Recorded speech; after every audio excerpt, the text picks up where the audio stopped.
Hola, ¿cómo estamos el día de hoy? Bienvenidos una vez más. Bueno, a ver, updates que les tenga. No estoy viendo ningún tipo de show en este momento, así que recomiéndenme nuevos shows porque ya se me acabaron. Otra cosa linda que les tengo para contar es que tengo un trabajo nuevo. ¿Se acuerdan que les dije que había perdido mi segundo trabajo? Bueno, resulta y resalta que gracias a Dios conseguí un trabajo nuevo, donde realmente lo que voy a hacer es dejar mi trabajo de la mañana.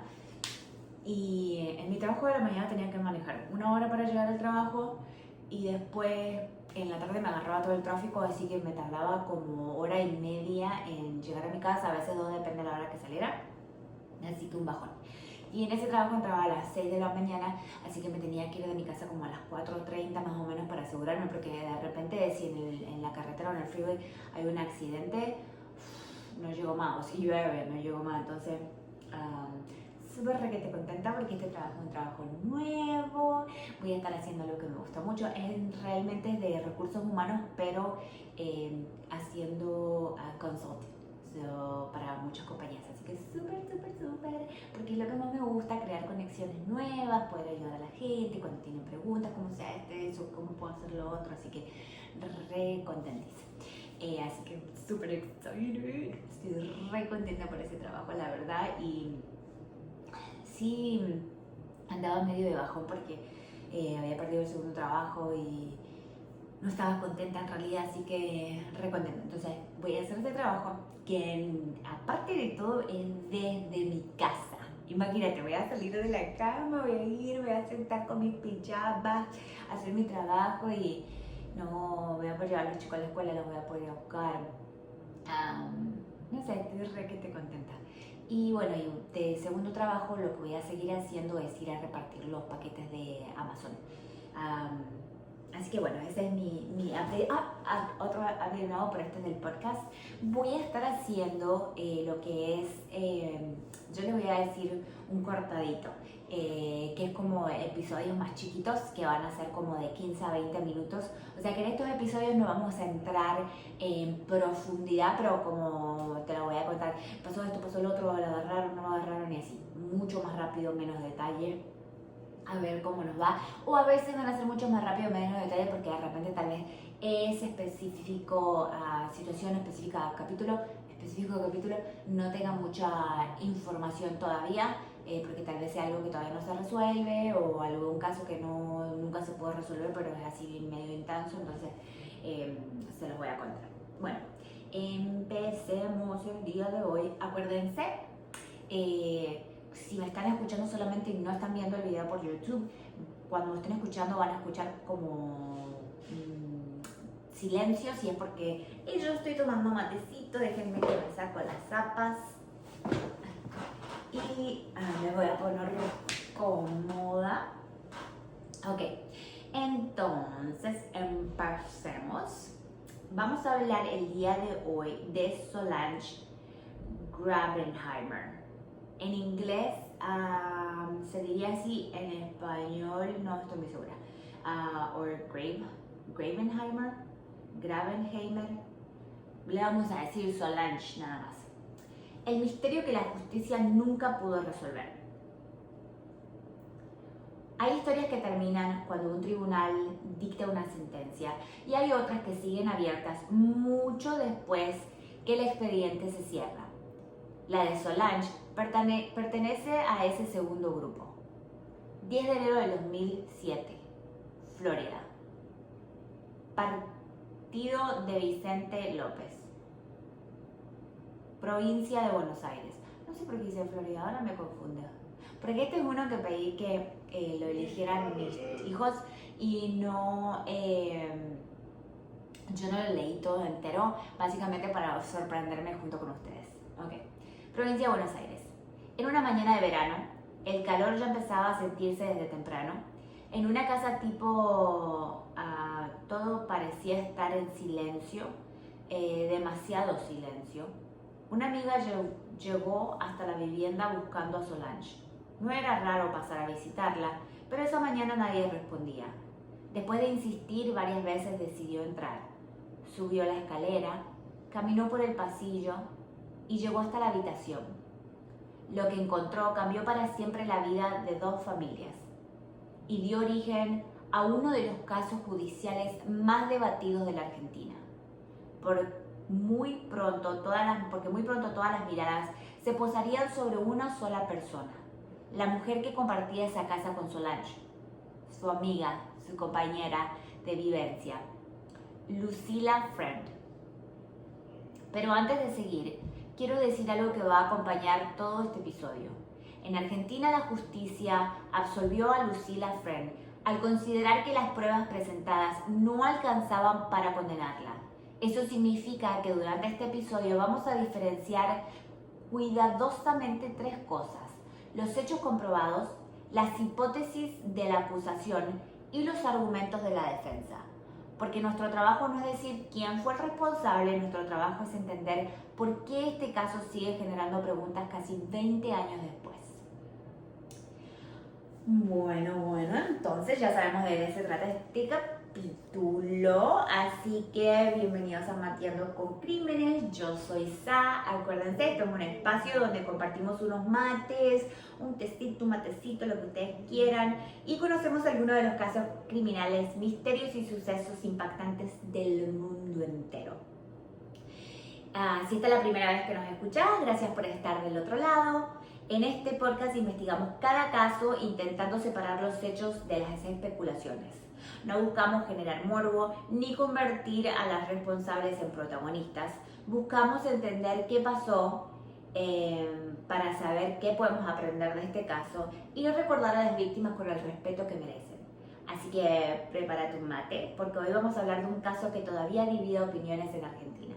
Un caso donde hubo una víctima, una sospechosa, un juicio y una absolución, pero donde para muchas personas todavía quedan demasiadas preguntas sin responder. Ok, ¿quién era Solange? Acuérdense de mis pausitas del mate. Está frío la puta madre. Y acuérdense que es todo a veces con un poquito de sarcasmo. Yo digo muchas malas palabras, así que si eso no le gusta, entonces no escuchen esto, porque sí soy de putear bastante.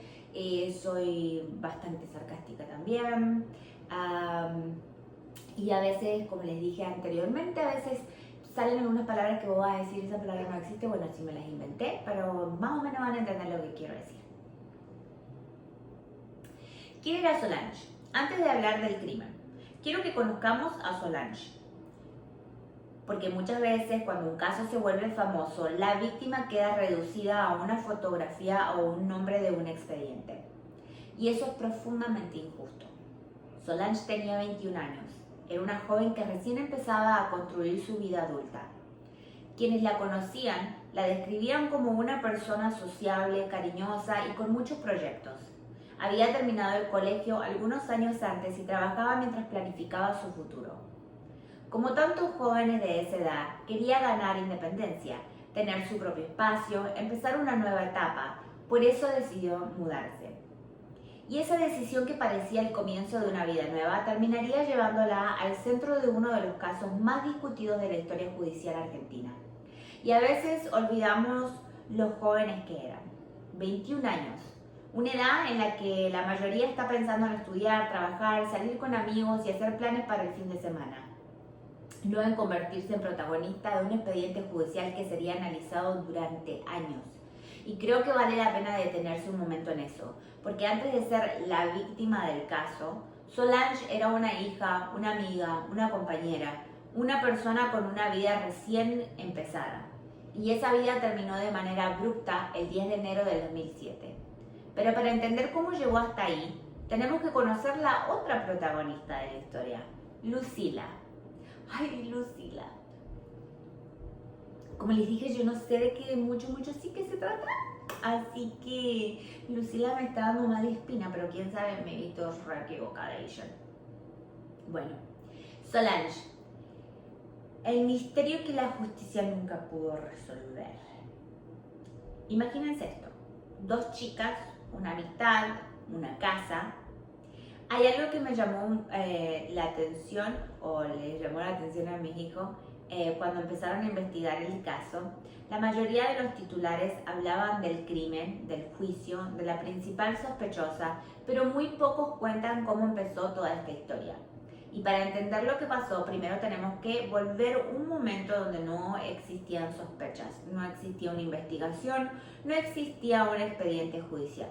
Solo había dos chicas de poco más de 20 años intentando comenzar una nueva etapa de sus vidas. Solange y Lucila.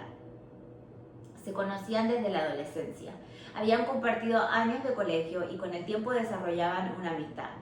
No eran simplemente dos personas que necesitaban dividir un alquiler. Existía un vínculo previo. Cuando ambas decidieron independizarse, apareció una idea que parecía lógica: compartir una casa, como hacen miles de estudiantes y jóvenes adultos todos los años. Encontraron su lugar en Partido de Vicente López.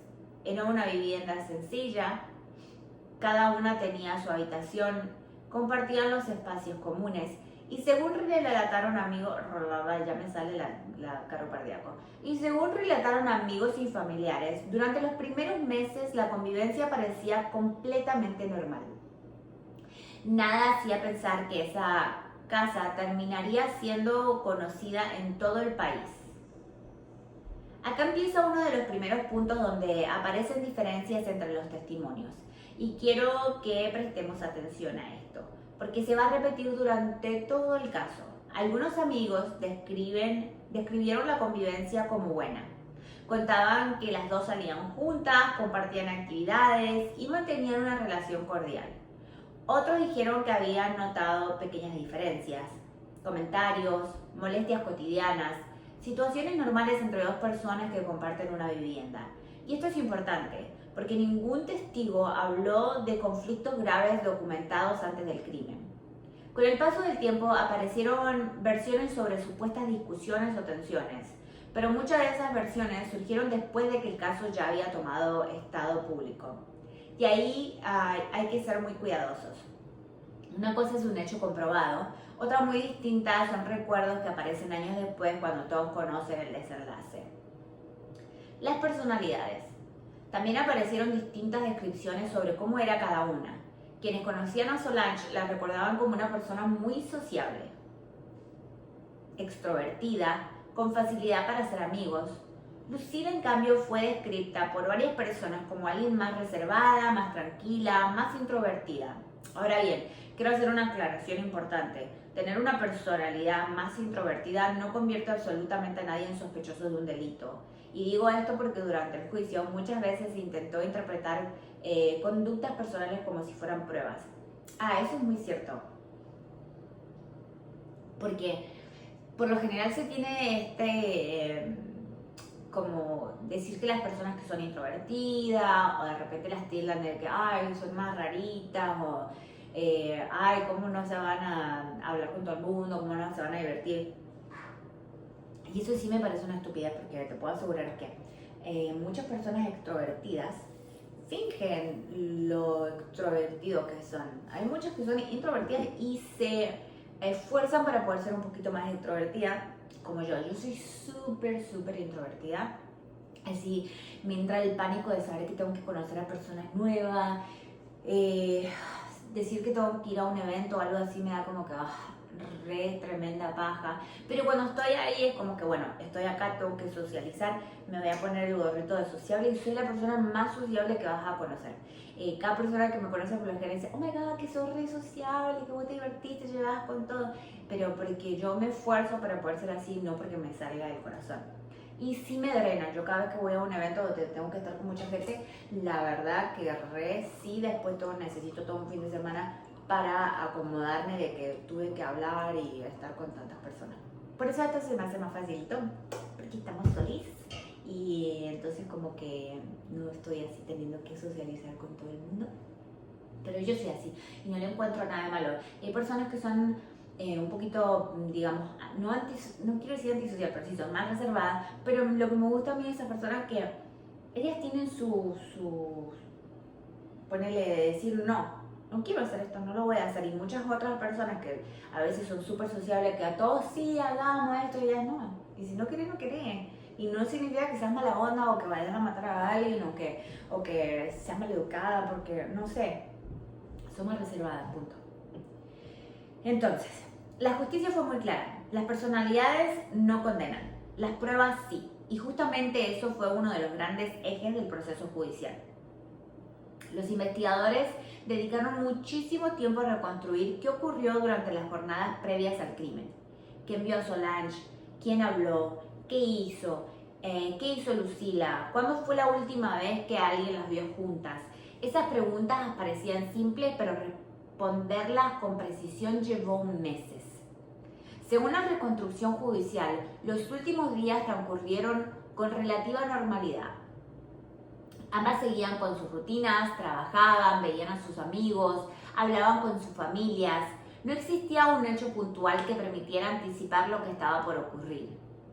Y eso vuelve este caso todavía más desconcertante, porque muchas veces esperamos encontrar una gran pelea, una amenaza, una denuncia previa, algo que anuncie el desenlace en este caso, o sea, una agarrada de los pelos, un arrastrón, una buena puteada, o si vos me imagino que estás viviendo con alguien, le vas a contar a alguien más, especialmente si Solange realmente era más sociable, me imagino que tenía más amigos que solamente Lucila, y yo me imagino que le tiene que haber dicho, ay, esta pesada me tiene las bolas llenas o algo así, ¿ves?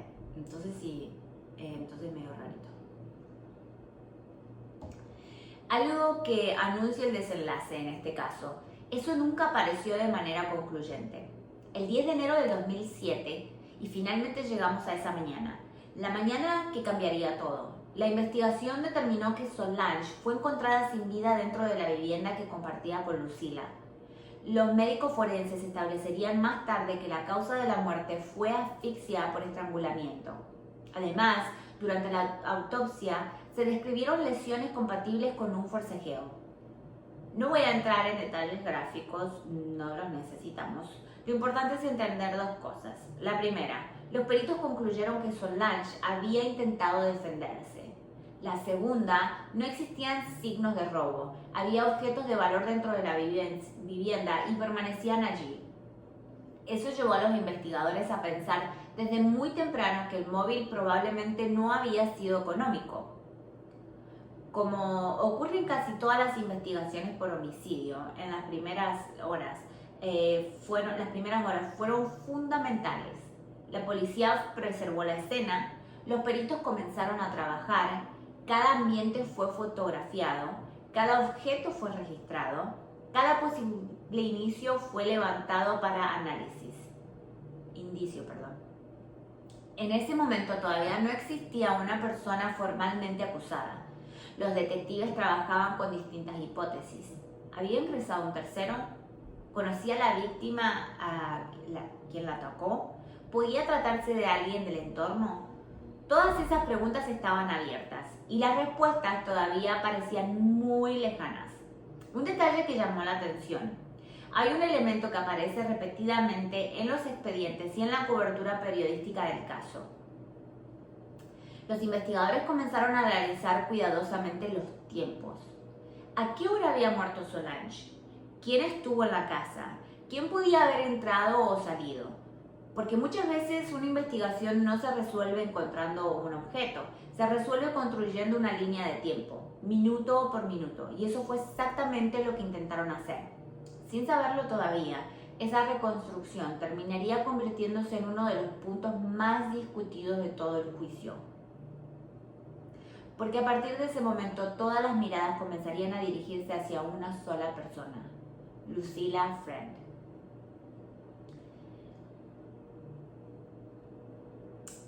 La investigación cambia de rumbo.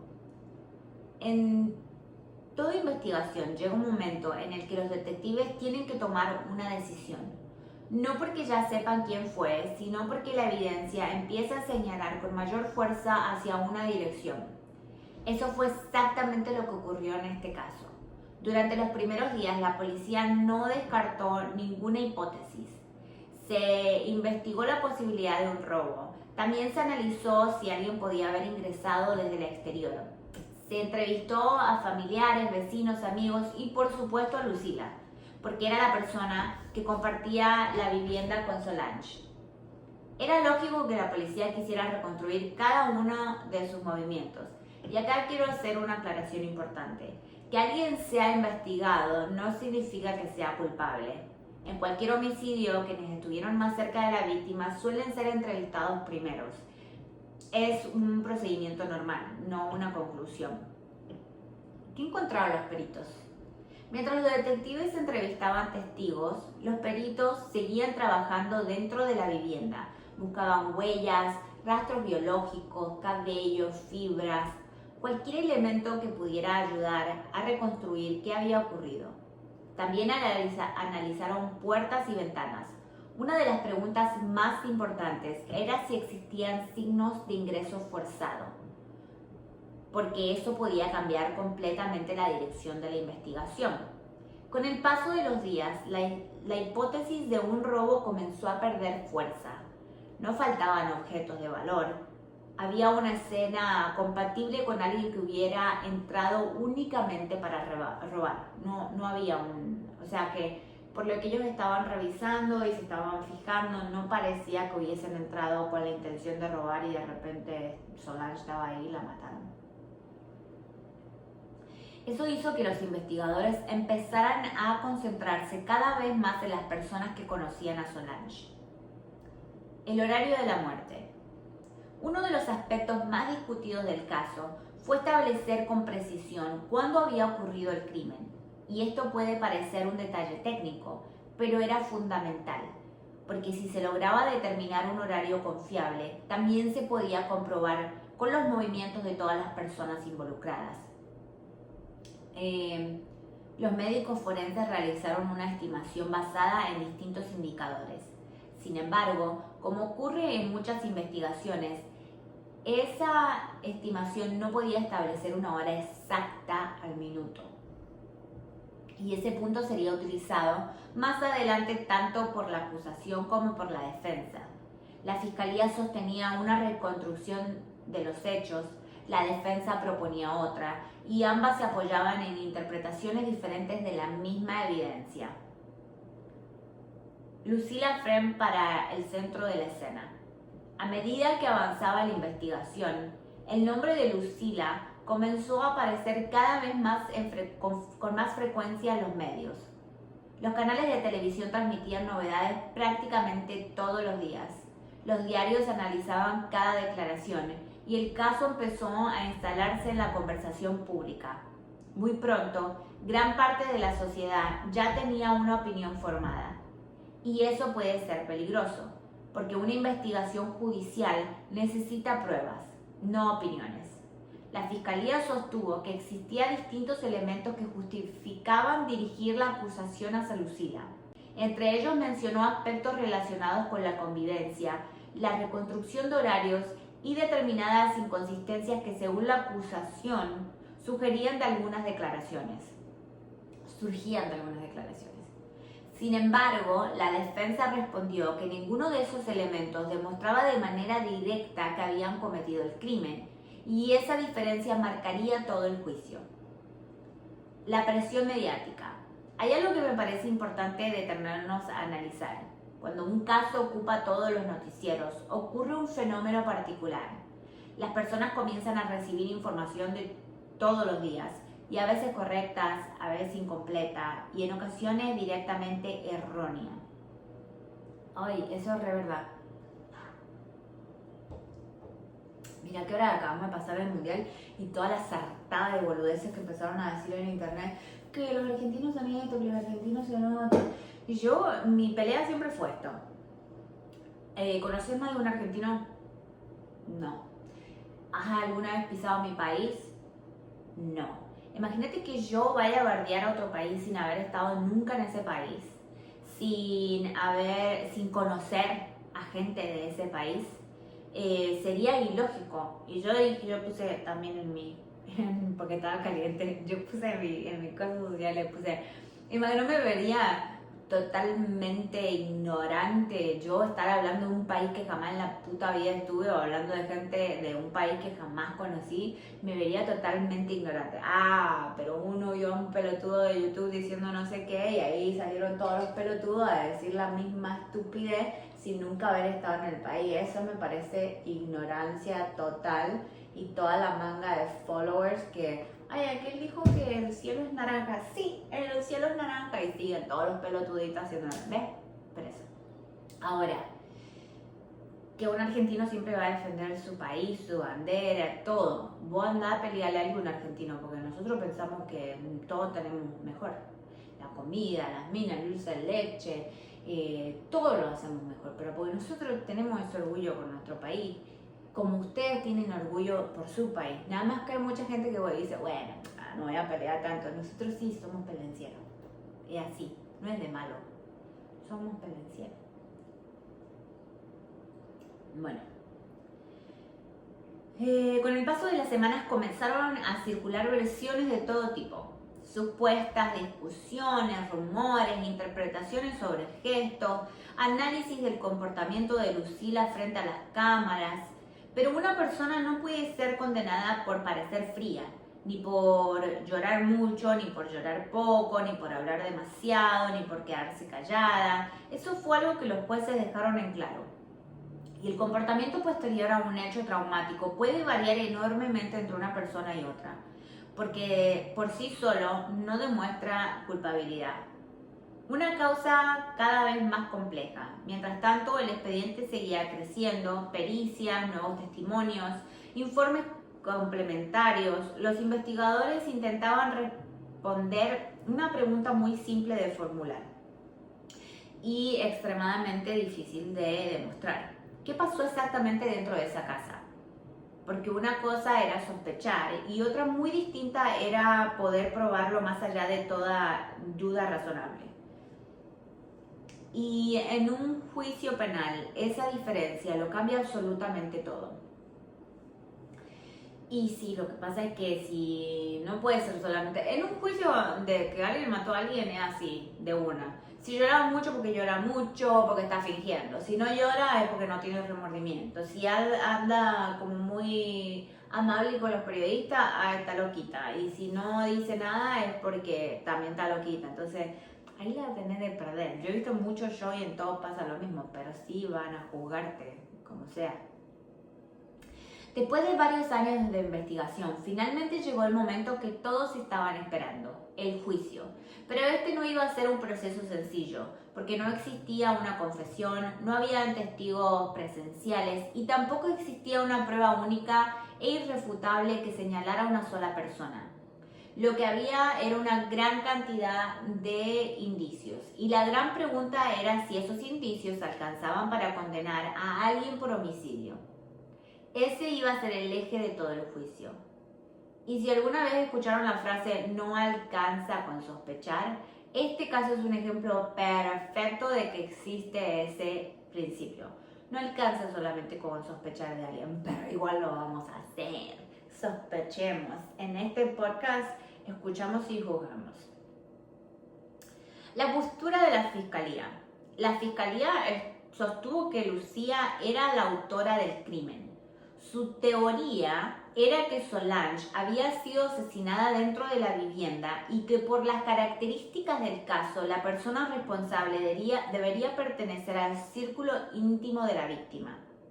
Durante el juicio, los fiscales presentaron distintos elementos que, según su interpretación, apuntaban a Lucila. Entre ellos se discutieron la reconstrucción de los horarios, algunos aspectos de la convivencia entre ambas, declaraciones que la acusación consideraba contradictorias, determinados resultados periciales. La fiscalía argumentó que, observados en conjunto, esos elementos permitían sostener la acusación. Pero el desafío era enorme, porque en un juicio penal no alcanza con construir una hipótesis que parezca posible. Hay que demostrarla con pruebas suficientes. Ahora, la defensa responde. La estrategia de la defensa fue completamente distinta. Los abogados de Lucila sostuvieron que la investigación no había logrado demostrar que había cometido el homicidio. Plantearon que muchas de las conclusiones de la acusación eran interpretaciones y no certeza. También cuestionaron distintos informes periciales y señalaron que varias pruebas admitían más de una explicación. Y acá aparece uno de los principios más importantes del derecho penal. La carga de la prueba recae sobre quien acusa, no sobre quien se defiende. Es decir, no corresponde que una persona demuestre su inocencia. Es la acusación la que debe demostrar su culpabilidad más allá de toda duda razonable. Y ese principio sería determinantemente para el desenlace del caso. Los peritos frentes al tribunal. Uno de los momentos más importantes del juicio fue la declaración de los especialistas, médicos forenses, peritos criminalísticos, expertos que explican cómo habían llegado a sus conclusiones. Y algo que quedó muy claro, no todos interpretaban la evidencia exactamente de la misma manera. Algunas pericias coincidían, otras eran discutidas, y eso generó un intenso debate técnico dentro del juicio. La hora estimada de la muerte, las lesiones, la dinámica del hecho, todo fue analizado minuciosamente. En algunos puntos existían consenso, en otros no. Y cuando en un proceso penal persisten dudas relevantes sobre aspectos fundamentales, esas dudas tienen un peso enorme. Y claro, si ves que todos estos tipos que son reestudiados, que no se pueden poner de acuerdo en exactamente qué es lo que pasó, porque ya ese punto no es científico, entonces es cómo interpretan ellos lo que están viendo o lo que están estudiando. El impacto mediático. Mientras el juicio avanzaba, los medios seguían cada audiencia casi en tiempo real. Programas de televisión analizaban cada declaración, diarios publicaban reconstrucciones, especialistas opinaban y las redes sociales, que comenzaban a ganar cada vez más protagonismo en esa época, también se llenaba de discusiones. Había quienes estaban convencidos que la acusación tenía razón, otros creían que nunca había logrado probar nada. Y muchos simplemente esperaban que el tribunal respondiera a la pregunta que todos se hacían: ¿qué había pasado realmente dentro de esa casa? Pero esa respuesta no iba a ser tan simple. La decisión del tribunal. Finalmente llegó el momento de la sentencia. Después de analizar la evidencia presentada durante el proceso, el tribunal tomó una decisión. Lucila French fue absuelta. ¿Eso significa que el tribunal determinó quién mató a Solange? No. Esta diferencia es fundamental. La absolución no equivale a identificar a otro responsable. Lo que significa es que los jueces concluyeron que las pruebas reunidas durante el juicio no alcanzaban para condenar a Lucila conforme al estándar que existe en el derecho penal. Y ese estándar existe para proteger a cualquier persona frente a una condena basada únicamente en sospechas. Puede ser una conclusión difícil de aceptar, especialmente para la familia de una víctima, pero también es uno de los pilares del sistema judicial, porque una condena solo puede dictarse cuando la culpabilidad queda demostrada con el grado de certeza que exige la ley. Y en este caso el tribunal extendió que ese nivel de certeza no había sido alcanzado. Pero sí, Lucila fue absuelta. Entonces surge una pregunta inevitable. ¿El caso quedó resuelto? La respuesta es mucho más compleja de lo que parece. Y en eso vamos a ver ahora. Bueno, entonces, cuando una película termina así como sin decirnos quién fue el culpable, muchas veces sentimos frustración. Queremos una respuesta, un cierre, una certeza, pero la vida real no siempre funciona así. Y este caso es un caso claro, es un ejemplo claro. Después de la absolución de Lucila, muchas personas se hicieron la misma pregunta. Entonces, ¿quién mató a Solange? La realidad es que desde el punto de vista judicial, esa pregunta sigue sin una respuesta definitiva. La justicia determinó que no existían pruebas suficientes para condenar a Lucila. Eso no significa que el homicidio no haya existido. Significa que la acusación no logró demostrar su responsabilidad con el grado de certeza que existe una condena penal. Y esa diferencia es enorme porque una investigación puede dejar preguntas abiertas, pero un tribunal puede condenar basándose únicamente, no puede condenar a una persona basándose únicamente en sospecha. Si no, imagínate, todos tenemos sospechas de un montón de personas, quedarían todos repegados. Y más si alguien que te cae mal.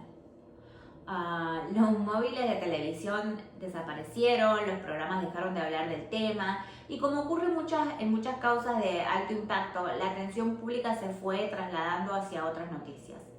Sin embargo, para la familia de Solange, el tiempo nunca volvió a ser el mismo. Ellos siguieron sosteniendo que la causa merecía respuesta y continuaron recordando a Solange como mucho más que una víctima de un caso policial, porque antes de convertirse en un nombre conocido por millones de personas, era una hija, una amiga, una joven de 21 años con una vida por delante. Ahora vamos a las teorías. Cada vez que un caso queda sin una condena, aparecen millones de teorías. Y pues no fue la excepción. La excepción. Algunas personas creen que la investigación apuntó desde el principio hacia una persona y dejó de explorar otras posibilidades. Bingo. Eso pasa un montón. A veces siento que o los detectives están muy trabajados, o tienen demasiado trabajo y de pocos detectives y tienen 800.000 casos. Hay muchas veces que se enfocan solamente en una persona y dejan de seguir otras pistas. ¿Viste? Cuando se hacen así, como cuando tienen los caballitos, es esta. Y pues todo lo que salen y todas las teorías que salen se las quieren meter a una persona que tal vez nada que ver. Y entonces ahí perdés un montón de tiempo a estar explorando otras personas que pueden haber sido culpables por el mismo hecho de estar solamente pensando que es esa única persona. Bueno, me perdí. Ok. Otras consideran que la fiscalía siguió el camino correcto, pero que las pruebas simplemente no alcanzaron. También existen quienes sostienen que todavía falta una pieza de la historia. Queremos ser muy claros con esto. Ninguna de estas teorías fue demostrada en el tribunal y esa es la diferencia entre una hipótesis y un hecho. En Mateando con Crímenes siempre vamos a discutir ambas cosas, porque el misterio puede resultar atractivo, pero nunca debe reemplazar a la evidencia. Pero a mí me encantan las teorías porque de repente hay muchas veces que, no sé cómo sentarme todo rico. Porque a veces, no sé, ha pasado en casos que de repente son teorías y termina siendo la verdad de veritas. Y porque nadie quiere pensar que algo puede ser tan ilógico o tan horrible y termina siendo que sí. Lo que este caso nos deja. Mientras preparábamos este episodio, una idea que volvió una y otra vez. Muchas veces creemos que la justicia siempre puede responder todas las preguntas, pero no. Hay causas en las que la verdad judicial y la verdad absoluta no necesariamente coinciden. Y eso no significa que el sistema haya funcionado mal. Significa que el derecho penal exige un nivel de prueba muy alto antes de quitarle la libertad a una persona. Ajá, a veces. Está bien puesta esta, porque está bien, pero en realidad no sé si sea tan así. A veces que hay otras cosas que influyen, ¿viste? También creo que este caso nos recuerda algo más. Los medios pueden construir una imagen muy poderosa de una persona mucho antes de que exista una sentencia. Y esa imagen muchas veces permanece incluso cuando el proceso judicial termina de otra manera. Por eso es tan importante aprender a diferenciar entre lo que dicen los titulares y lo que finalmente logra probarse en un tribunal. Y bueno, eso también es verdad, especialmente acá en Estados Unidos cuando son casos así muy grandes. Oh, por Dios, los medios te pueden o recontrasalvar o te pueden requete quemar. Y toda la gente te va a ver de esa manera porque si saliste en la tele y ellos dijeron que ay, te reíste mucho, estás loca, entonces estás loca.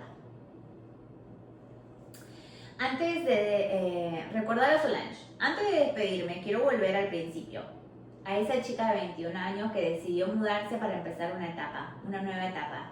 Creo que esa es la imagen con la que deberíamos quedarnos. No con los rumores, no con las discusiones televisivas, no con las especulaciones, sino con las pruebas.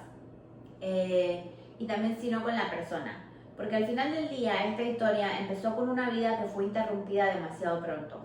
Oye, es verdad, porque yo me imagino como mamá o como familiares, vos tenés a tu hijo, lo cuidas toda una vida y de repente ya le toca a él vivir.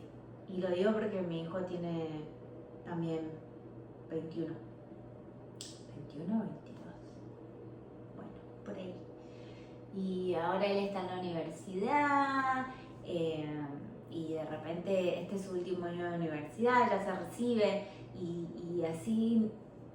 Ay, me voy a poner a llorar. Y así no lo quiera pensar.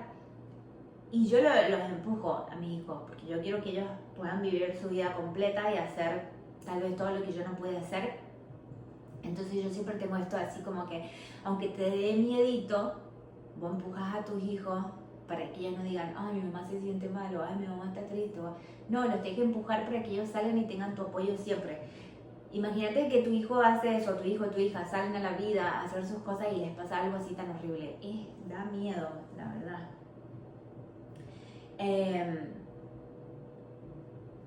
Bueno, demasiado pronto. Y eso debería ser siempre el centro de cualquier relato del crimen real. Las víctimas, no el misterio. No los titulares, no el morbo. También hay que pensar en la otra chica, Lucila. No porque ella no tenga la personalidad que a todo el mundo le va a gustar significa que sea culpable. O sea, en este caso yo no sé quién es culpable, quiénes no sé si se odiaban las chicas estas, no sé si se llevaban re bien, no sé. La verdad no sé, puede haber amistades de que una es súper outgoing y la otra no, la otra es más tímida, más calladita. Por lo general las amistades, una está más chapita y la otra no tanto. No digo chapita de loquita, pero sí más jodona y cosas así. Pero no porque sea calladita o porque tal vez no sea lo que todo el mundo quiere ver o no se esté comportando como todo el mundo quiere que se comporte. Bueno, imagínate lo traumático que debe ser que maten a tu roomie. O lo traumático, aparte de que todo el mundo te esté echando la culpa, que todo el mundo diga que sos esto, que sos lo otro, porque no te reís, porque no hablas. ¿Por qué se tiene que reír? ¿Por qué tiene que sonreír? ¿Por qué tiene que actuar de cierta manera? No todos actuamos de la misma manera cuando pasa algo triste. Entonces también hay que pensar en eso. Bueno, y hasta acá llegamos con el episodio del día de hoy. Si llegaron hasta el final, gracias por acompañarme y por elegir escuchar estas historias desde un lugar de respeto y reflexión. Si les gustó este episodio, no se olviden de seguir a Mateando con Crímenes en Spotify, en Apple Podcasts, en YouTube, en TikTok, en Instagram. Y si hay algún caso argentino de cualquier parte del mundo que les gustaría que investiguemos en un próximo episodio, déjenmelo en comentarios o escríbanme por redes.